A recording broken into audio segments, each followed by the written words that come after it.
This is Dr. Drew Hall with Sarasota Upper Cervical Chiropractic. Today what we want to talk about is tinnitus. Now, in our office we see about every condition you can think of. Over 1/3 of the patients that end up in our office have tinnitus, and they normally don't just have tinnitus. It's accompanied with other problems that they're dealing with. Occasionally it's just tinnitus, but generally speaking, people who have tinnitus a lot of times have TMJ. They also have cognitive problems. They also have balance issues. So those four things are highly correlated. And all of them are highly correlated with upper neck problems. Now, out of all the things I just mentioned, tinnitus by far and away is the most difficult condition to resolve. So what we've found over the last 20 years in our upper cervical clinics, 1/3 of the tinnitus cases will clear.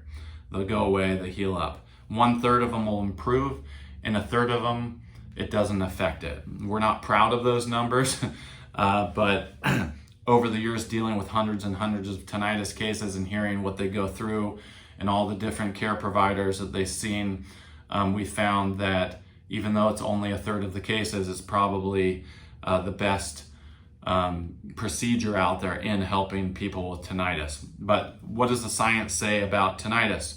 There's 2 PubMed research articles out there talking about what they call myoclonus of the stapedius muscle. Now, there's a muscle in the inner ear. If you go to a concert that's really loud and you come out, all of us probably have this experience, and your ear is ringing for about a half hour afterwards. The reason that happens is the stapedius muscle in the inner ear is what they call a dampening muscle. It's there to protect the inner ear and the tympanic membrane, the eardrum. And so when that muscle goes into spasm or tightens, that can set off tinnitus. Now, that muscle isn't supposed to be chronically tight, but in many cases of tinnitus, it is tight. And guess what? That stapedius muscle is controlled right here at the base of the skull where my finger is. Hopefully you can see it. That's called the brainstem. The brainstem is responsible for controlling the tonicity of that muscle.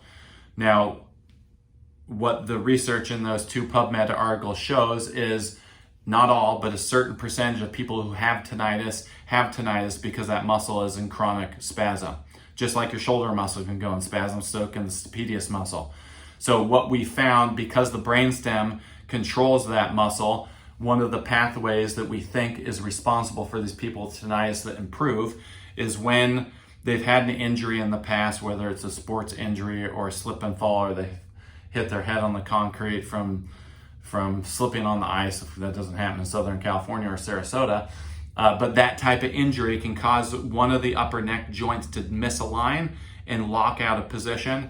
And when that happens, the structure of the spine changes, and that puts stresses and strains on the nervous system tissue and the brainstem, and can cause that stapedius muscle to become tight. Now, to reverse course, someone who comes into our office that is suffering with chronic tinnitus, we'll run them through a battery of tests that tells us exactly which bone is out of position. Is it C1? Is it C2? Is it C3?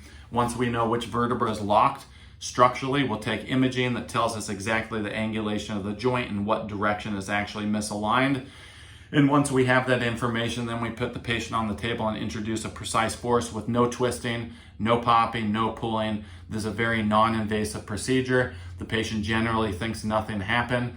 And once that joint that was locked is put back in motion, the goal is to keep it in motion. So the subsequent visits are to check whether that joint is in motion or is locked out of position again. Now, every day that segment that gets repositioned and is back in motion, the soft tissue in that area will mend and repair. The muscles that have been out of balance through the spine will come back into balance. And in about 1/3 of the cases of tinnitus, their tinnitus will resolve. Now, one last thing before I cut out here. What we find with tinnitus, if they get a shift in the tinnitus in the first 4 weeks, that means they have a day or a half of a day, or if it's someone who has constant tinnitus for 5 years, if they get 2 hours where, oh my gosh, my tinnitus is 75% better. If they get that in the first 4 weeks, we find a large percentage of those cases will resolve.